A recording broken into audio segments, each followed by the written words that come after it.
đêm thật tình cờ san ra vẫn thương người và ngoài kia vẫn mưa rơi. Tình chưa thành lời vì còn ngại tình gian dối, rồi ta đã quen nhau và cho nhau phút hẹn hò. Còi tàu vang lên xem màn đêm thật hài hùng, bên nhau cũng say này giờ ngày mai cánh xa nhau. Giờ câu tà tư và giờ đưa tình hai lối, thì tôi chỉ xin anh nếu yêu mình nên thật lòng.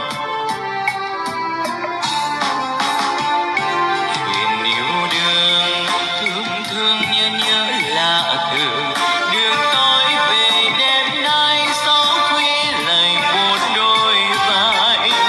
Anh đêm thật buồn cô đơn càng rét mưa, nhớ người thật nhiều đành gọi thầm tên thôi. Tôi theo lối xưa đến tận nơi mình hẹn hò.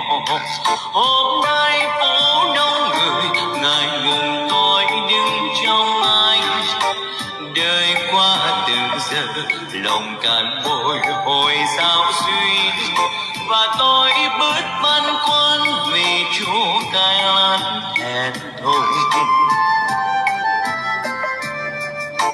Trở lại sân ga đón tàu tôi về một mình, bao nhiêu ước mơ đầu chìm vào con nước trôi mau. Tình yêu là không thành bọt bèo vào mây khói, tàu đêm vẫn âm mưu mà người tình vào thiên thu. Hello mọi người nha, mọi người còn AC mà ủng hộ em đi, sắp được 5 sao rồi mọi người.